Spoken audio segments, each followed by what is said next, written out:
corny. I gotta look. Well, thank you everybody for coming. We'll continue with tomorrow. Everyone jump on website. Makes you pissed off a little bit. Makes you want to go back in the studio. It's inspiring. You got to sale. What's the earliest?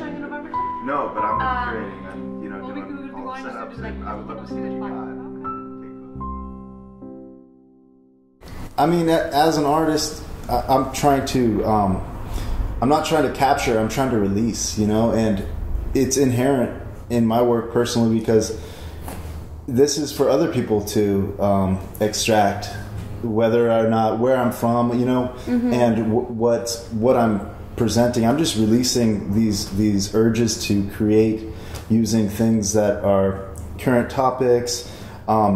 Personally, I stay up to date, but in my work, I try not to infuse too much personal meaning. I just release. I don't try to infuse, but I work from personal emotion. I think every artist works differently. Sometimes I feel like I channel whatever's going on. I don't necessarily make political art.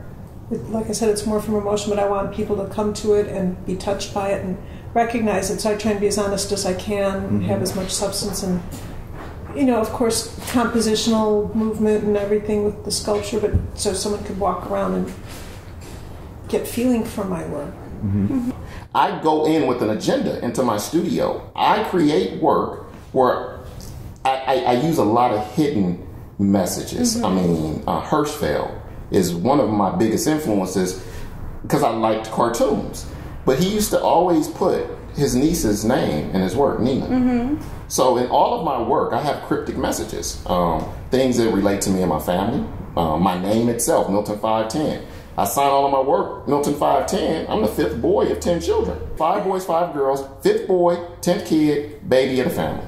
I always put brown paper bag in my big collage pieces. One, because when I was little, my brothers and sisters, when they got in trouble, my mother would make them cut up brown Safeway paper bags and staple them together and make me sketch pads. So it's a subtle reminder. My work is personal. It has to be personal for me because I'm really trying to make a statement for other young African American boys. Because, in any minority community, when a child exhibits talent in a minority community, I don't know about, upper affluent communities because I wasn't upper and affluent. So in a minority community, when a child exhibits talent, most commonly the parents will receive this gift. And normally we would take it and put it on a refrigerator or something like that. Most of the time, a child in an urban situation will get, oh, baby, that's nice, but do something that's going to get you a real job. Well, immediately, that little comment crushes the self-esteem of a young person because they want to be creative by nature, but it's innate, it's in them. They want to do it. But when your parents are telling you, yeah, it's beautiful, sweetheart, but focus on something else.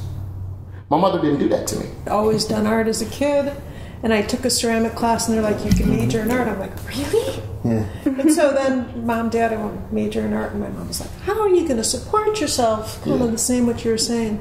Like, I don't know. It starts young. I have a similar story, and if it doesn't start young, it's like, when did you start making art? When you're 20? It's like questionable. it's a lifelong pursuit. With your style, where your influences come from. I'm named Raphael after the great artist. So early on, I knew about art. My dad was a framer, so there was this kind of maybe a Freudian sense of, to please my father, I make art because he frames art. But also that, that creativity, it starts young, where you're like trying to be different or get up in your neighborhood.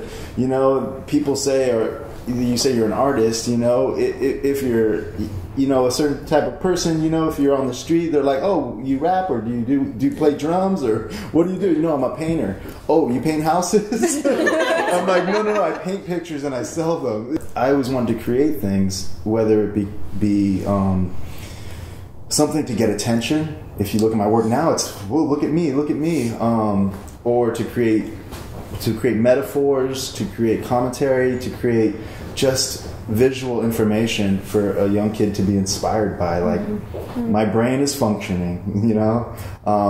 Whereas with Milton, it grabs you by the throat on some of his pieces. And when I first saw Milton's work, you know, maybe 2004, maybe 5, my parents were like, oh, this guy, you got to see it, Raphael. I swear, you met my parents? Yeah. Oh, you got to see this. This is real art. And like, first time I heard my parents say, this is real art. And then I do a Google search and I do my homework on Milton and I'm like, whoa.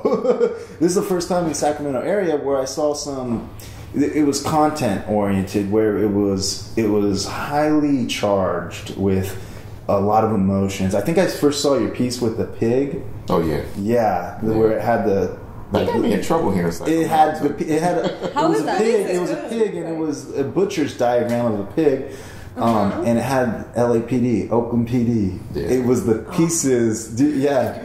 And that was the first piece I saw where it was like, okay, this is more than just decoration. This is substance here. And now that also gets me in trouble too. Though. Did it? That gets me in trouble. Did you get arrested or something? Well, yeah, I've been arrested before. But I know you got in trouble. I haven't paid that. Because of a pig. Well, but that particular piece, it's a butcher's diagram of a pig. Yeah, exactly. But in the portions of the pig, I listed all of the police departments who have a long running history with police brutality in the community. Yes. And then I went and archived and took actual headlines from different magazines and newspapers on those police departments and put them in the piece.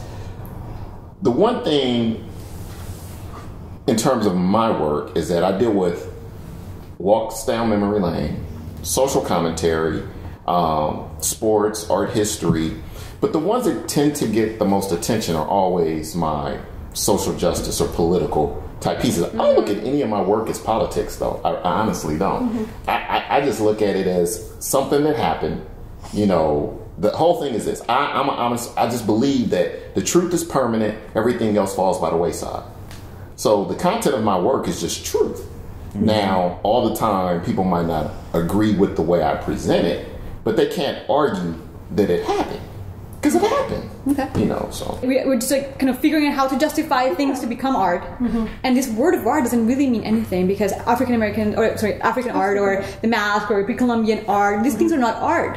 They were not conceived as an art. It's the intention of the art. They are artifacts. And if so, what does that mean? Like, we really have to look at the idea of, I really love the whole discussion between craft and art because it challenges the idea of what art is, or what good art is, what art should be. You look back at art history, or if you look at African art, and you look at the sculptures, they weren't made to be sculptures, they were made to be part of the religious rituals, Yes.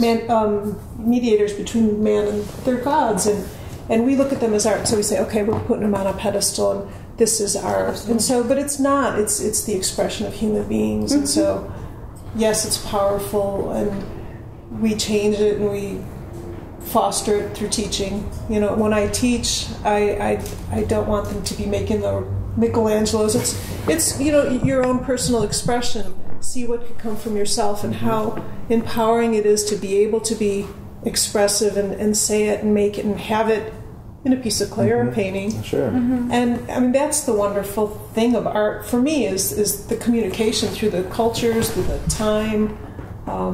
We all use symbols in our art. And for our symbols to transmute over time, that's a strong thing. Because the problem, or I think is a challenge, honestly, is the labels. The way that we have to label things, we have to fit in a box. Yes. Everything has to be a category. Yeah. When we break away from that, maybe then we come to the better understanding of why the modern art period has kind of even started it, and maybe it hasn't ended. But it will never have an ending because it's such a continuous discussion. And then you were talking about postmodern and contemporary, and it's like, and modern is now, but who knows what we're going to be called after we're dead? They'll label it, and it will encapsulate what we're doing now, but we can't say what it is. Sarah, you bring up something interesting because what happens is the labels. And I gotta play devil's advocate for a second, of course, because the labels pose a certain challenge, but art, since we can remember all the way back to the cave drawings, have been designed to be a part of preservation of culture and the communication of rituals, ideas, ceremonies. But we evolve.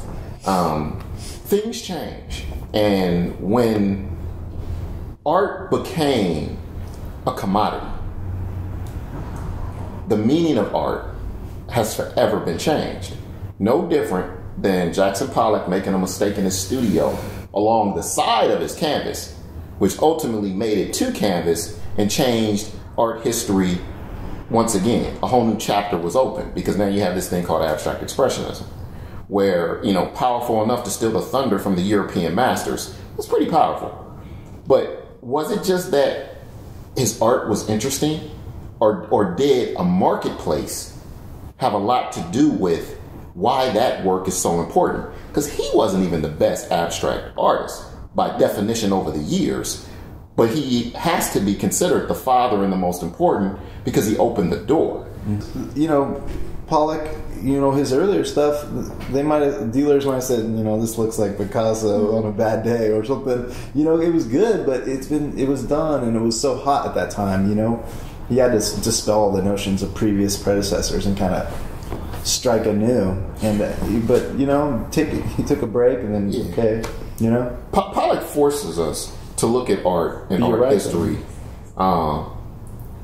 in the marketplace differently than a lot of other artists. Totally. Marcel Duchamp, though, is, in my own personal opinion, probably one of the most important artists in art history. Because he forced society to have to make a decision. What is going to be art? What are we really going to be able to consider to be art? So when you start to look at understanding that Pollock was struggling with expression, and, you know, Thomas Hart Benton was one of his teachers, and, you know, a great American muralist painter.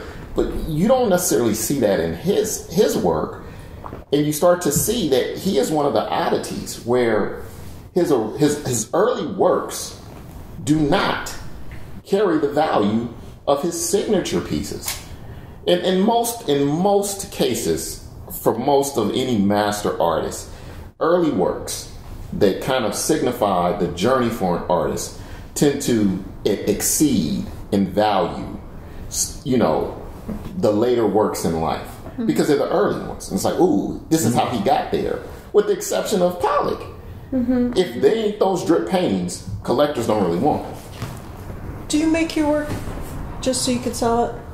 Are you I mean, I know we all want to become famous and everybody ooh and ah your work, but is that, I mean, the way you're talking, I'm just asking. Yeah, I'm devil's advocate. And are you okay. This is the reason why. This is the reason why I say it. When I go into the studio, I have two conscious thoughts. I'm going to tell a story, the story I want to tell, and I'm going to do something that's going to make my mother proud. Me too. That's a nice one. Those are the only two reasons I go into my studio. Was that a yes or no? Well, if I make money, my mother doesn't have to worry about me. But if I, you know, change the way a young person looks at society, if I lift the self-esteem of a kid who's struggling with understanding why they are creative, but why they don't get support, I mean, I think that makes her proud too. I have a practical theology when it comes to art and art history, because I know I live in a time where the market drives the industry. So, and you know, part of being a successful artist is understanding how the business of art works. Yeah. You know, I don't want to be a Motown story. I don't want to be one of those artists that created a bunch of memorable songs or music and they didn't get any money for it. I mean, so I'm practical in understanding how the marketplace works. Respectable. And by default, it does sell. If it looks good, it feels good, you show it in public, and it happens to have a price tag on it, then by default it does sell, and we all win because you strengthen. You know, say Milton's hot, selling crazy. You're hot, selling crazy. that's great for me because by default, the Sacramento art scene has elevated and created an infrastructure, a platform, if you will, for successful artists. And that is great for the next generation where I want to inspire, because until it's sad to say, but until someone buys it, it's a storage problem, and it's there. So it's like I gotta get it out in the public. And what good is a novel in between my mattresses? It's got to be read and being seen. What is the importance of the marketplace in the identity of being an artist, or is there any, or is there not? I think it is I think it's very important. I'm gonna tell you the reason why. How often in a conversation do you hear when we talk about abstract expressionism? As powerful as that movement was, we know we're going to give the credit for the father of the movement to Pollock. But how often during that do you hear a female abstract expressionist mentioned, or an African American abstract expressionist mentioned, for their contribution to moving that form of art, that genre of art, along into a deeper conversation? If the times were different and the critics were more female, there would have been more female. They were there, but you know what? They were right there. They were there. You look at all the... Okay, so... And Krasner's still, she's commanding quite attention, still. And she is the reason for Pollock. I know, she might be better. Well, I mean, it goes back to the old thing. Behind every strong man is a stronger woman. But you know what? Thank God you're still belittling women that way, saying that. I'm married, but I am behind myself. Yeah. And as a woman in the art world, I've had to be behind myself because there weren't... there was all the good old white boys when I was going to school, undergraduate, graduate, did not have any help. And I finally, I looked back one time and realized how much I've been held down. I'm like, it's not that, woe is me. It's this is the way life was for me. And so I've gone through it, and it's been harder. I mean, we've all been oppressed in one way or another. Yeah. And so you work through it, and so you become your best critic and your best collector. And I teach, and I think one of the reasons I teach is to help my female students get stronger and have a role model and be able to go on with their life and be able to express themselves. You have a whole group of artists out there. Their ritual is to make art to make money. That is a ritual. They don't think or care beyond that. It's like, this is how I make a living. This is what I do. And I'm not against that. I mean, that's what they do. That's their thing. That's just not what drives me. So I bump heads a lot over comments I make about, people, we've all heard the comments, elevator art, doctor's office art, dentist office art, or whatever it is. But that is feeding somebody's family. So my whole thing, when I look at art in general as a language, as a tool to communicate, I don't look at it any different than I look at music. I don't look at it any different than I look at mathematics. That there's a formula, there's something involved, there's a process. I kind of model my approach to painting similar to a filmmaker. I journal everything. I do storyboards in a sketchbook. And then when I go into the studio, I'm actually painting from a script.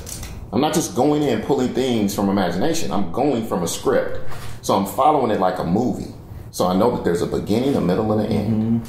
And that's the story I tell. So when a viewer comes into my show, I'm not there. They can stand and look at every one of my paintings and pick things out personally that connects with them. But that wasn't my intention. My intention was to tell a story. But sometimes they get it, sometimes they don't. Sometimes they just appreciate, oh, he really used red wonderfully. Yeah. And that's okay with me. Okay. But that wasn't why I went into my studio. We want to provide a space. This is a space for you to really get deep into things that, conversations or topics or subjects that define or maybe even inspire you to do other things or just share with others what has made you who you are today and how you came to be an artist, because it is an admirable role or career even.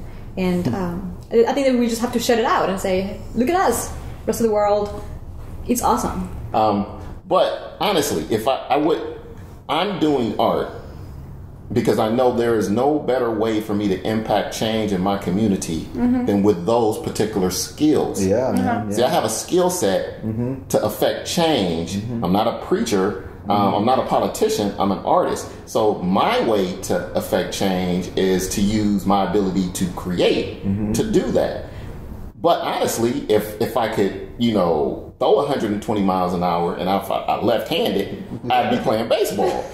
Then I might still honestly be able to affect change because of the amount of attention an athlete gets. Yeah. So, you know, that's just kind of it. I like that, making art to affect change. I never quite thought about that. It's so true because even at the ground level, art is the first language you learn. Yeah. Why not continue to speak it? You know, if you're trying to affect, you know, inner city youth or even locally, you know, I teach both affluent and, you know, inner city. So it's all, you know, it's a language that it transcends all cultural boundaries. It's it does, and it's on the ground level, but it's also on the high art.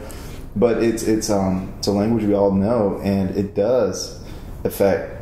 When I'm trying to inspire deeper thought, and my paintings involve. It demands viewer participation. They're not just. It's not what it looks like. It's what it could be. It's what it feels like, and continue to pull out of there. So, yeah, it's a platform. It's a platform that you can use if you choose to. Yeah, that's the difference between commercial art and, you know, if you don't choose, you don't want to be involved. It's like make something that'll look great in a doctor's office. Right. You'll sell a bunch of them. But you know what? You know, as artists, we make that choice. You make that choice. Thank God I didn't make that choice. Yeah, it might maybe later. Yeah. Maybe later.